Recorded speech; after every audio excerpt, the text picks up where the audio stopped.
Buenas noches, mi nombre es Ingrid Giovanna Quiñones, pertenezco al grupo de gestión documental del G4. Les voy a explicar las etapas de gestión documental que hay. Para eso es necesario realizar una planeación, una producción, la gestión y el trámite, la organización, la transferencia, la disposición de los documentos, la preservación a largo plazo y la valoración documental. La planeación es el proceso que comprende la creación, análisis, diseño de los procesos que van a llevar a cabo cualquier actividad. ¿Qué beneficios tiene para la empresa ejecutar dicha etapa? Uno de los beneficios que tiene la planeación dentro de una empresa es que nos permite ver, dimensionar y por supuesto planear cada uno de los procesos y necesidades que necesita una entidad para que funcione bien. Esto nos permite tener un diagnóstico y realizar planes de mejoramiento. ¿Cómo se aplica?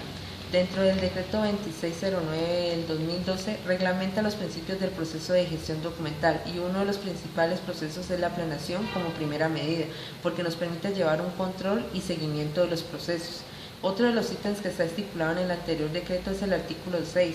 Dice que las entidades públicas deben formular una política de gestión de documentos de la siguiente manera. Debe tener un marco conceptual, debe tener una metodología que permita llevar a cabo los procesos de una manera clara, programa de gestión de información y documentos que nos permita ubicar los documentos y los tipos documentales. Otros de los factores que deben participar en la planeación de una entidad son las áreas de tecnología, las TIC, oficina de planeación, oficina jurídica, las mismas oficinas productoras de los documentos. ¿Por qué digo esto? Porque en muchas entidades ha pasado que los instrumentos archivísticos los elaboran personas que están ajenas a la entidad y que no conocen los procedimientos que se manejan en cada oficina. Por eso es que digo que para la elaboración de un instrumento archivístico debemos participar por lo menos de cada área alguien que conozca los procesos que se manejan en cada una de las oficinas y por supuesto un profesional en ciencias de la información, ya que esto nos permitirá trabajar en equipo y poder tener en cuenta cada una de las necesidades que presenta cada oficina. Después de tener como base las necesidades y procesos, se debe elaborar un cuadro de clasificación documental que nos permitirá clasificar la información por tipos documentales o asuntos documentales. Este instrumento archivístico nos permitirá hacer un diagnóstico de los procesos que se llevan a cabo en cada oficina. Para eso tenemos y vemos la tabla de valoración documental. La tabla de valoración documental, en ella tenemos que consignar la siguiente información: la entidad productora, la unidad administrativa, el código que es el que sale del organigrama de cada empresa. Ese lo cogemos del organigrama, de ahí ese es el que nos produce el código de cada una. Las series o contenidos de la documentación, aquí encontramos el asunto, el tipo documental, de qué se trata cada documento o la carpeta o expediente. Retención en el archivo central, aquí tenemos que consignar el tiempo que va a mantener el archivo central. Después de que está en el archivo central, pasamos a la disposición final. Aquí encontramos la conservación total, que es la valoración que ya le hemos dado al documento para saber si ese documento debe permanecer en el archivo central, pues por una conservación total. Hay documentos que se eliminan porque pierden su valor probatorio, porque pierden todos sus valores primarios. La microfilmación. Estos documentos se llevan para que se microfilmen y puedan estar allí y luego ya se puedan, pues se le hace la selección, que es cuando ya llegamos aquí a la selección, se seleccionan y ya se mira qué procedimiento se le dará a cada uno. Aquí debemos explicar todos los procedimientos que vamos y por qué lo hacemos, ¿no? Entonces ese es uno de los procesos. Aquí encontramos la tabla de valoración documental. La tabla de valoración documental, después de haber elaborado la tabla de valoración documental y que tiene que ser aprobada por el Archivo General de la Nación, consignamos casi los mismos procesos que manejamos, pero aquí ya no es de apoyo. Este es un documento que ya nos va a servir y que le va a servir a la entidad para poder que no haya cúmulo de documentos. El código, series y tipos documentales. Aquí ya está discriminado el tipo y serie documental que hay en la tabla de retención documental. En el archivo de gestión, aquí vamos a consignar cuánto tiempo tiene que permanecer el tipo documental o el expediente en el archivo de gestión. Son documentos que están en continua consulta. El archivo central, en el archivo central se van los documentos que ya no están pues no son constantes de consulta, por eso se van al archivo central. Aquí ya le determinamos si son de conservación total, la disposición final que se le van a dar a estos documentos.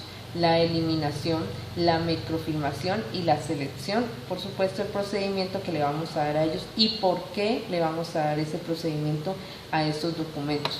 Ese es el formato de tabla de retención documental que hay en el Archivo General de la Nación. Para la transferencia tenemos que basarnos en la tabla de retención documental. La tabla de retención documental nos dice cuánto tiempo debe estar en el archivo de gestión y aquí es donde se hace la transferencia al archivo central.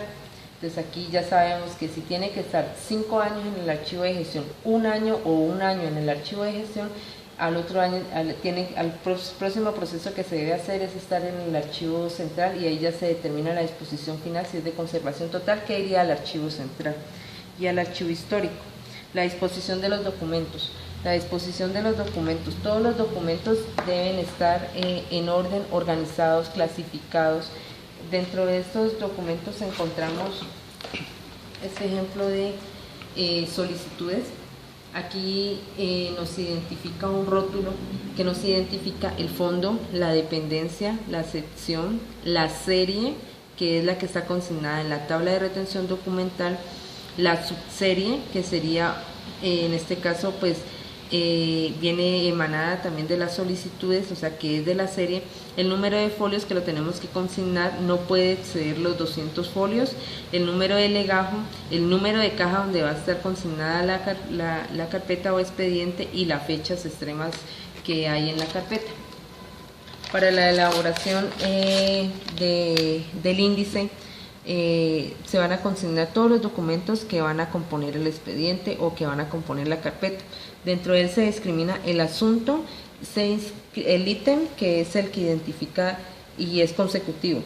El índice aquí sería el asunto de los documentos y el número de folios es donde nos identifica dónde va a estar el documento.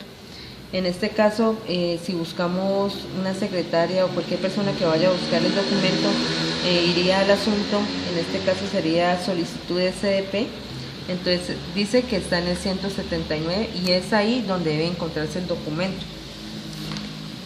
¿Por qué es importante el índice? El índice nos va a decir de manera rápida cómo vamos a encontrar el documento y va a ser mucho más fácil. Para eso vamos a elaborar también una base de datos que nos va a permitir tener de manera inmediata los documentos que solicitamos o que necesita la persona pues que necesita el documento.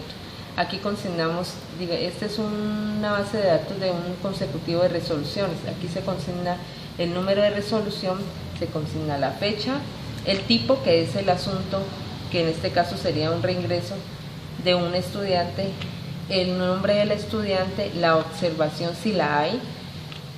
Aquí donde dice entregado se colocan observaciones también, si se entregó, en qué parte reposa, el programa que elabora, porque pues acá estamos en una facultad, entonces hay varios programas que se manejan acá. La preservación a largo plazo. Para esta preservación a largo plazo encontramos y nos devolvemos a la tabla de retención documental. Aquí en la preservación de largo plazo encontramos la microfilmación, que es lo que se maneja pues para poder darles el tratamiento que se merecen los documentos y el tiempo que deben permanecer.